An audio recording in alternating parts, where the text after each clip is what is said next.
क्या नाम है आपका? रिंकू कुशवाहा। कहाँ के रहने वाले हो? बड़ौल के। अभी क्या घटना हुई है? मम्मी खत्म हो गई हमारी फांसी लगाकर। क्या है पूरा मामला, क्या विवरण है? विवरण है ये नवरात्रि के समय पर मैं अपना पानी पूरी का ठेला लगाता था गांव में। तो एक लड़के के साथ काना शर्मा है, उसके साथ मेरी भैंसावासी हुई।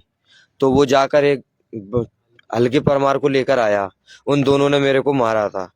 उस बीच मेरे दादाजी थे, दादाजी को भी डरा धमकाया। तो वो घर पर चले गए, सब लोग मारा मूर करके।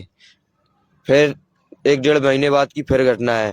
तो दादाजी की बैठे थे बाहर, तो वहां पे आए चंद्रपाल परमार। तो दादाजी की दाढ़ी वाड़ी पकड़ कर धमकी देने लगे, तुम किडनी चोर फलाना चोर बाबा ऐसे, और मारने की धमकी दी। तो फिर भी कुछ नहीं कहा हमने। फिर एक उसी दिन हम भैया को लेकर आए आवेदन देने के लिए अपने भैया के साथ। तो उस आवेदन से अभी तक कोई कार्रवाई नहीं हुई। ठीक है, उसके बाद कार्रवाई नहीं हुई। फिर इसी सदमे से हमारे दादाजी खत्म हो गए। और कल रात की बात है, फिर आए चंद्रपाल परमार, घर के बाहर गाली गलौज की, उसकी आईडी रिकॉर्डिंग भी है मेरे पास। और इसी सदमे से मेरी माता जी भी चली गई। आज मम्मी ने फांसी लगा ली। क्या मानते हैं आप, ये दोनों जो घटनाएं हुई हैं, कौन है दोषी?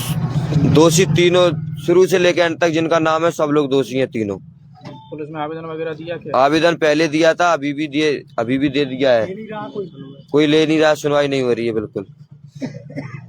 जी भैया, आपका क्या नाम है? मैं हेमराज कुशवाहा हूँ। 5 तारीख 12वां महीना 2025 की घटना है।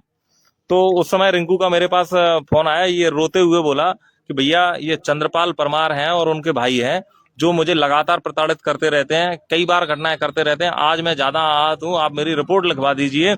क्या है कि नहीं तो मैं अपनी आत्महत्या कर लूंगा। मैंने कहा भाई ऐसा क्यों कर रहे हो तुम? मैंने तुम आ जाओ यहाँ पर।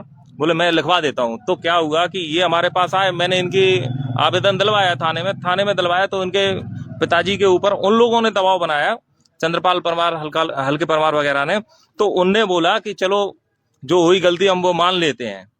उसके बाद में इनके पिताजी मान गए, बोले चलो गांव का मैटर है, कुछ नहीं होगा, ठीक है।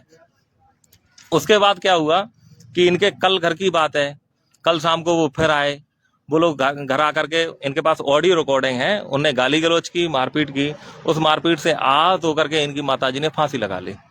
अब इसके लिए ये सब करते आ रहे हैं। इसी सदमे में इनके दादाजी की भी मृत्यु हुई है, क्योंकि उन्होंने इनके दादाजी के साथ भी ऐसे ही बदतमीजी की थी। उनकी मूछें पकड़ करके बोले थे वो लोग कि मैं तुम्हारी मूछें उखाड़ लूंगा और यहीं मिट्टी में मिला दूंगा, तुम्हारी इज्जत हमारे आगे कुछ नहीं है। उसके बाद ये हुआ कि आज दो हत्याएं हो चुकी हैं। आत्महत्याएं कहें या हत्याएं कहें, लेकिन दो लोग अपनी जान गंवा चुके हैं एक ही परिवार से। ऐसा ही चलता रहा तो आगे क्या होगा।